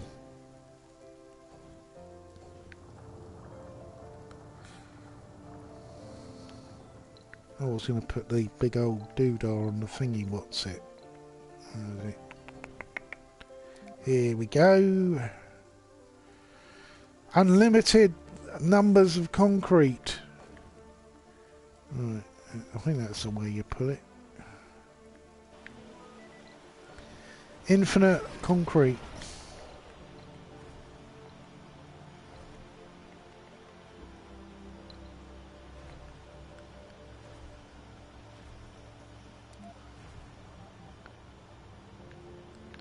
Yeah, there are some pretty bizarre YouTubers coming along at the moment, though.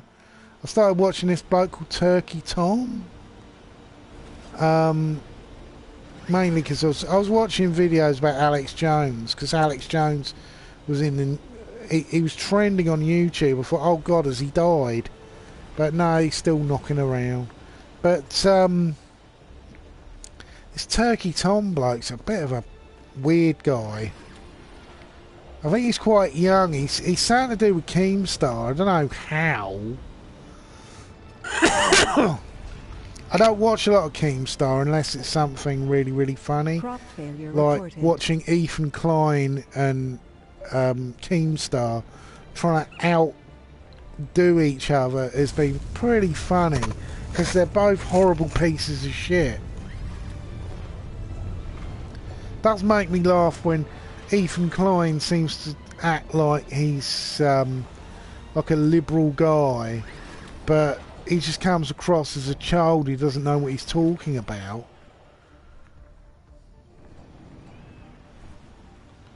Yeah, that whole, was it K3 or H3?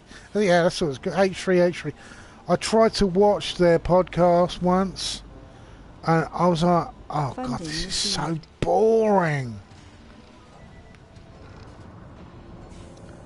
I'm like, Jesus Christ, get them taking some ecstasy. Speed it up a bit. I had to watch the one as well. Supposedly he has guests on it, but who'd be able to put up with him? I don't know. I did watch some snippets of when they had... oh Christ, I've forgotten his name. One minute, let me... F is for Family. F is for Family is an American web television Bill series Barr. that first aired in 20... Yeah, he had Bill Barr on, and it was like the most toe-curlingly cringy thing going. When he was just like talking to him like he was his best friend, but Bill Barr looked bemused, like, who the fuck are you? And he was talking about his daughter as well, and he was like, just coming across as such Funding a received. fucking weirdo. I was like, ooh. You know, Bill Barr is a very, very funny man. He's not very PC, but he is sensible enough to know where to draw the line. Well, Joe Rogan seems to be sort of going down the toilet hole recently. Why he's switching everything to Spotify, I've got no idea. Maybe they just offered him a load of money.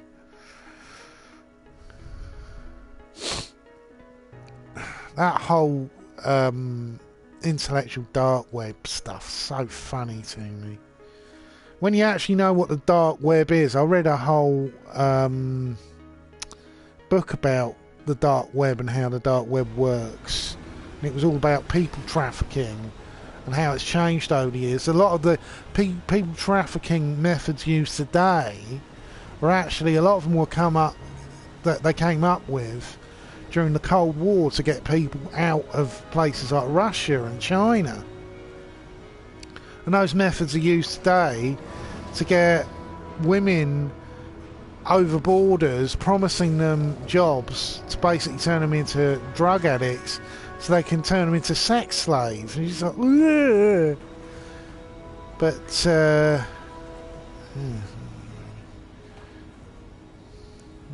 the people trafficking stuff so weird. But a lot of that's driven by the dark web, and you're like, this idea that they're somehow using the term dark web. All I can think is one of them thought, "Oh, it sounds cool," and I'm like, it's literally like saying, you know, we're the astro pedophiles. If you, you know, it's like, what? Oh, what is that? What paedophile means? I'm just like, ugh. It's like, you know, it's not a positive thing, including dark web in your title. That's like saying our philosophy is a new breaking philosophy that will sweep the Western world, and its name is actually derived from a type of internet where you can hire people to kill your neighbour, or you can buy hard drugs. Even though supposedly a lot of the drug dealing has completely died on the internet via the dark web, because the CIA now, no, not the CIA, FBI. The FBI literally created whole pages on the dark web to catfish drug dealers, because a lot of these, it wasn't drugs for personal use. This was drugs for people to sell on to other people.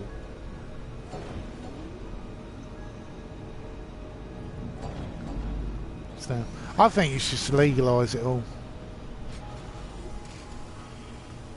Yeah, I think. Oh God, what's it?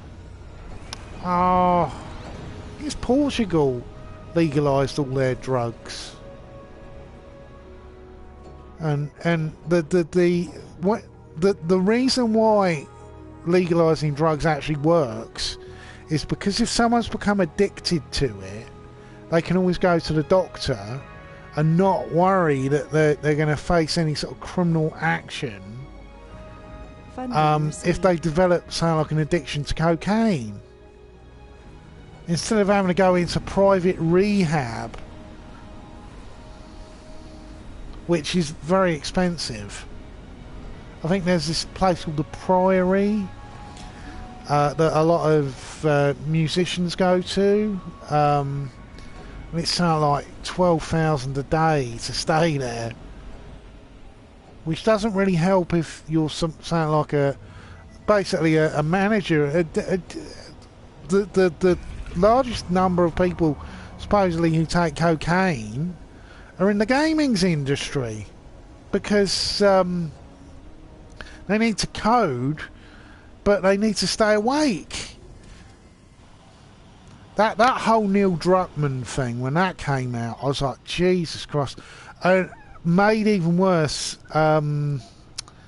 Jim Sterling did a really great video about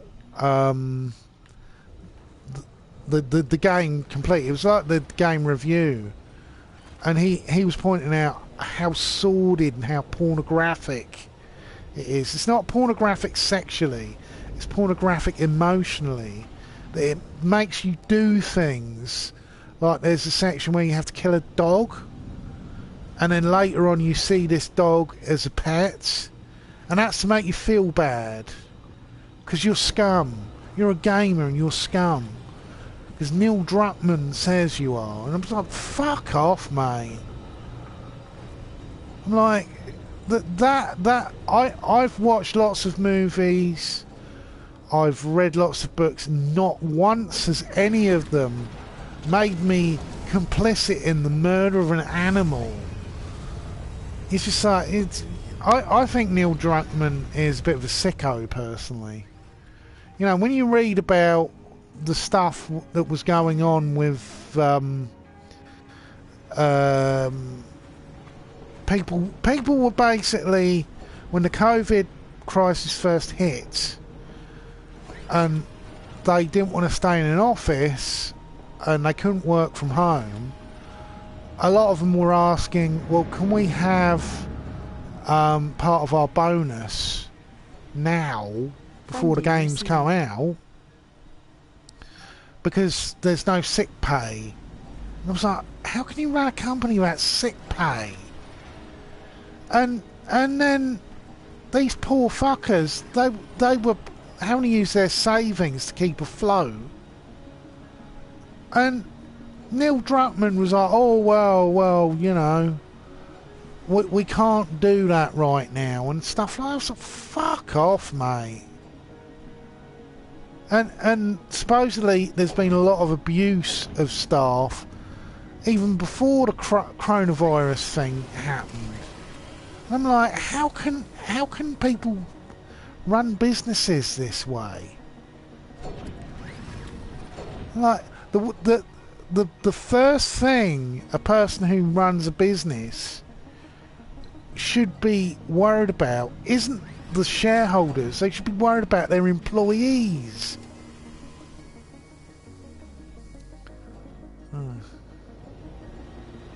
I'm with Jim Sterling that they should unionise. So certainly, if and the coders as well have ultimate power in a negotiation over pay or hours. They could just refuse to work, and it would cripple these big firms like EA.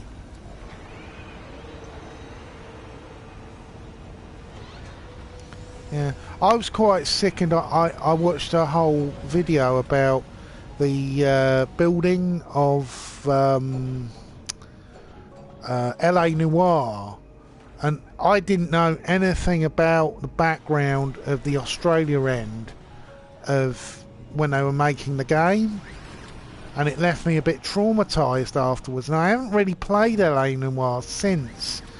When I read about the mistreatment of the staff, that it ended up being a revolving door because people were bullied so much who were developing the game, and the staff were having nervous breakdowns and things like that, and they weren't just being emotionally abused, a lot of them were being physically abused as well, and it's like, you know, it's my comparison I make the most, I think I was mentioning this on Twitter the other day, why I'm not going to buy The Last of Us 2. I'll probably do like The Last of Us 1, wait for it to be a freebie on Sony Network, and then play it, because that's how I got the first one. Because I didn't have a PlayStation 3, I went from Xbox 360 to PlayStation 4. But yeah, the mistreatment of staff reminds me a lot. One of my favourite Western movies is Michael Cimino's Heaven's Gate, and I got the special edition. I think it's the 3-hour cut. There is a 5-hour cut, but I don't know, I can't seem to get hold of a copy of that, which is annoying. But it's probably one of the greatest westerns ever made. Unfortunately, most people are put off because the first half hour is a bit boring. But it's a really good film. Christopher Walken is amazing in it. But there's a big battle scene at the end, and there's a big stunt that's in the movie, and when I first saw it, I thought, bloody hell, that's amazing. Big explosion, and horses are blown all over the place. Well, I didn't find out till I got the special edition that there were actually horses died in that big stunt. And ever since then, I can't watch that scene. I fast forward through it, because you know, it's painful. No animal should be dying to make a film. It's understandable some of them. I remember I got the special edition of Predator, And they actually did kill a scorpion in Predator with a knife. And it was like a harmless version that didn't have a very powerful sting, but they still killed it on a bloke's shoulder with a knife. And John McTiernan, who I'm a big fan of, you know, Die Hard is one of my favourite movies. He was saying you couldn't do that today with the new rules. You'd probably go for something like a CGI alternative.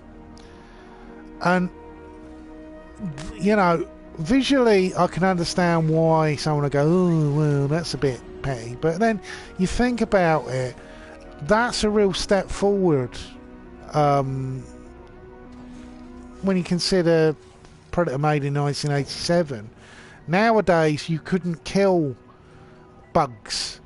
There's that scene in Indiana Jones and the Temple of Doom, which I actually saw at the cinema, and it made my skin crawl when they're going through the tunnel and the little boy says, "Oh, it sounds like we're walking on fortune cookies," and they look down, it's all bugs.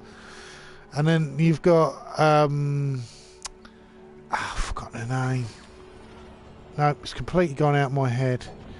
She has to put her hand in, and there's like it's full of slime, and there's all these things crawling up her body. And they actually got a stunt double to be her back because she couldn't deal with having bugs on her back. And they did kill insects in that scene. You know, things being thrown about and crushed and all that. It's a bit like they did some pretty dodgy things around the snakes and the tarantulas in Raiders of the Lost Ark. Funny fact, Alfred Molina, who's at the beginning part of Raiders of the Lost Ark, when they go into the temple, and he's got the tarantulas all over his back, and he said, supposedly Steven Spielberg said that the tarantulas, they're not moving, they look fake. And the expert who basically was like the spider handler, he says, oh well, you got to put a female in. You put the female on and they were all crawling all over his body, and you can actually see Alfred Molina really scared. You know, and he supposedly wanted the scene to end as quickly as possible because also being arachnophobic, that is possibly the lot. I'd prefer to deal with snakes than spiders or rats.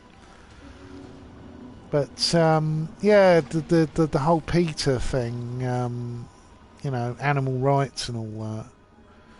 But yeah, there's a lot of stuff in The Last of Us 2 that it's actually a blatant rip-off. From what I've seen, I've watched playthroughs. The Last of Us 2 is a rip-off of a movie from 2004 called Blue Ruin, Funding received. which uses exactly the same plot idea of violence begetting violence, and revenge not actually being a positive. Only the film Blue Ruin handles it really well. Also, a film called The Crossing Guard has a similar plot line about revenge and about a man who accidentally murdered a child. Well, manslaughter. He ran her over by accident, and the father seeking vengeance, and in the end, the father, played by Jack Nicholson, he chases him down, and he's seen how the man actually has a wife and family, and he finds that he can't do it in the end, that he can't kill the man who killed his child.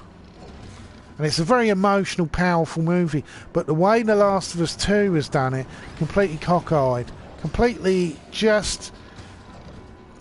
I don't understand what they were trying to do. I don't understand what's woke about having a trans character and having her being endlessly mocked, or him being endlessly mocked as a female dressed as a man.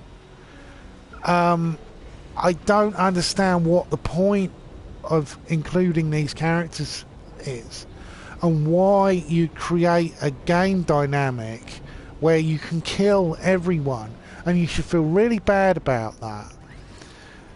Because another game series I'm a big fan of, and I've started replaying, because I really need to complete it. I've tried to complete it year upon year upon year, but I've never managed to do it because I get distracted by other games. Is Metal Gear Solid 5. And yeah, you can go through that game not killing anyone. It's pretty difficult. I try to not kill people unless I really need to kill them. But it is possible to get through the entire game without killing a single person. And what I don't understand is, if you can find drugs in this post-apocalyptic world, The Last of Us, surely you can find tranquilizers. Why can't you make tranquilizer darts? Why is it necessary to kill a dog when you can lace a piece of meat with tranquilizers? People do this all the time when they're robbing somewhere where there's dogs. They'll chuck in the meat, it's got tranquilizer on it, the dogs will fall asleep. Simple as that. You don't have to feel bad, you don't have to be cut up, you don't have to go through the insulting idea of killing an animal just to feel bad. I don't understand what the point of making a game that makes you feel bad is. This is a point that Jim Sterling was bringing up. Funding received. I don't understand what Neil Druckmann's thinking. I don't understand as well how this can be woke. That I've seen people defending that piece of shit. Jack Saint was defending all this. He was saying any criticism, oh, you're a gamergator, you're this, you're that, you're the other. I was like, fuck off, mate. Just fuck off. You know, you fucking bitching. The reality is that how can something be woke if it's encouraging murdering people? If it's murdering a whole band of people, including a pregnant woman. I saw that, I thought, oh, that's horrible. I was like, what's that? What's that about? You're murdering a pregnant woman. I'm like, that's the sort of thing that is considered disgusting in Shakespeare plays, let alone some computer game that's supposed to be post-apocalyptic. Bloody stupid as well. You know, if they didn't have a killing of a pregnant woman in Fury Road, which is a good version of a post-apocalyptic world, why would you put it in a computer game? What is this? Is this the pornography of violence or something? We just go over the temperature. Yes, well, I will end the stream now. I've had my little rant. And if Vaush and Xander Hall and Jack Saint they want to debate me, my advice is get a job, mate. You look ridiculous. You come across as a bullying douche. Every time you go after people in the middle as well. That's the worst. I can understand going after right-wing Gammonite people. Even I do that. But going after middle ground people who, given the right circumstances, they could switch to the left. I've seen it happen. Hugo and Jake, or Hannah and Jake, they were of the centre. Jake's probably one of the most lefty woke people on YouTube. And the other thing about him, opposed to Xander Hall and Jack Sane and Vaush and a whole load more, he's funny. I like Fort Slime as well. Fort Slime is very funny. I like the Surfs because they're funny, even though they can be a bit preachy sometimes.